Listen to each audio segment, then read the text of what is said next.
Our first reading is taken from Isaiah, chapter 9, verse 6.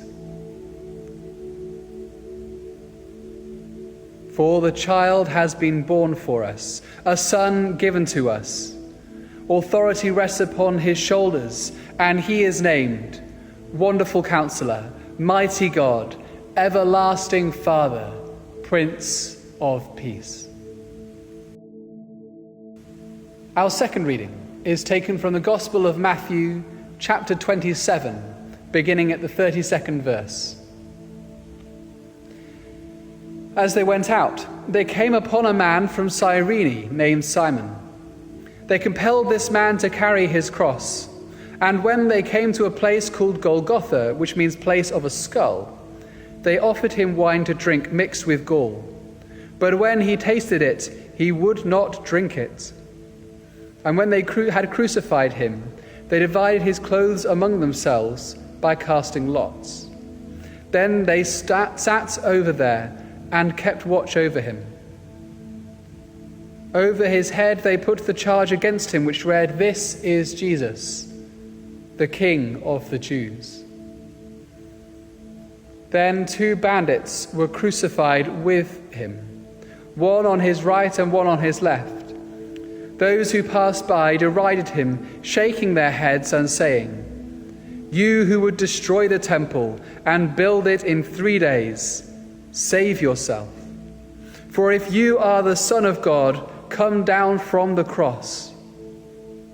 In the same way, the chief priests also, along with the scribes and the elders, were mocking him, saying, "He saved others. He cannot save himself. He is the King of Israel. Let him come down from the cross now, and we will believe in him. He trusts in God. Let God deliver him now if he wants to. For he said, 'I am God's Son.'" The bandits who were crucified with him also taunted him in the same way. This is the word of the Lord. Thanks be to God.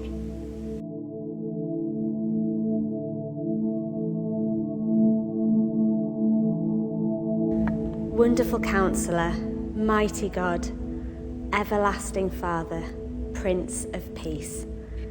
A newborn baby laid in a manger.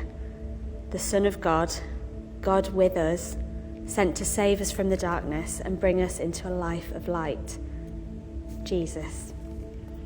And yet, as we celebrate the arrival of Jesus at Christmas time and all the hope bound up in this moment, we have to follow the path from the manger to the cross. Jesus was a baby born to die.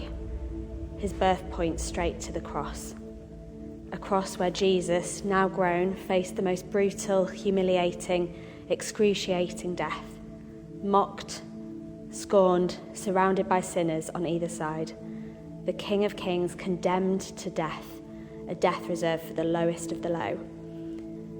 And yet, this moment of death is where the hope of Christmas is found and rings true, because after the cross came the resurrection.